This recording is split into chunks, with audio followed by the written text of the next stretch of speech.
Belgian city of Ghent has worked for decades to implement sustainable transport strategies and measures. In the 1980s, Ghent created a parking company that combined all parking-related activities into a single company. Some of the activities included commercial revenue generation. The aim of this strategy was to operate parking using a very pragmatic approach without the need for policy-driven decisions. However, the parking company was not profitable during the first few years of its existence. This was due to labour and operating costs exceeding the revenue generated by the parking garages and parking meters. By the second half of the 1980s, though, following optimization of parking controls and increasing the number of paid parking spaces, the parking company started to make a modest profit. Yes, in 2011, the mobility services of the city of Ghent and the public parking company of the city of Ghent were integrated. And that was a very big advantage because we have the integration of the policy and the operational activities on the streets. And we also have, how could we say it, a closed purse of all the money which is earned by the parking on street and parking off street. And all those money we can reinvest in sustainable mobility for the city centre. The mobility company created a great level of independence for the mobility policymakers and for those responsible for the operation of the underground garages and on-street parking. The City of Ghent Mobility Company has responsibility for the management of approximately 55,900 parking spaces and the ability to decide how to use the parking revenues gained through parking operation and enforcement. A certain percentage, currently 40%, of the annual revenue is returned to the city treasury. A percentage also goes towards solutions for more sustainable mobility.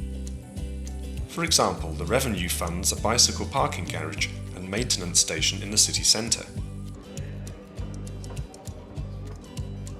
Remaining revenues are used for maintenance of parking management and development of the mobility infrastructure. With the parking activities we earn a lot of money, but that is not the aim of our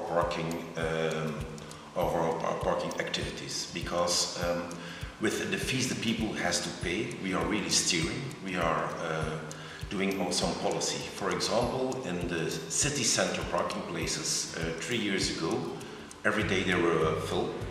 And now at the moment there is always place because it's more expensive. So everybody who has to come to the city center by car, he has to pay more than in the past. But we also, all the time we have place. So lots of people stay in the roundabouts of the city, and they come with public transport or by cycling. Promotion of more sustainable modes of transport is also an objective for the city of Ghent. The ultimate aim of the policy was not to generate revenue. In some instances, revenue generation stands directly opposed to mobility policies. For example, many paid parking spaces are being removed to make way for increased green space, bicycle parking spaces, and improvements to aid public transport flow. Ghent also aims to free residential areas from parked cars and commuters, and to reallocate public space to the citizens.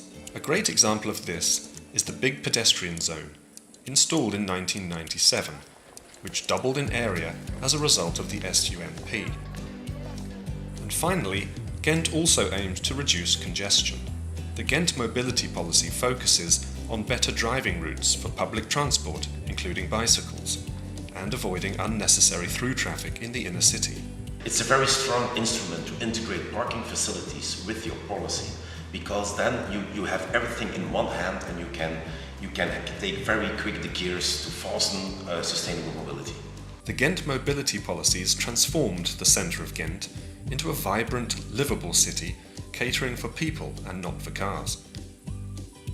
In 2009, Ghent received the Subtitles award, which demonstrates that the activities have been successful.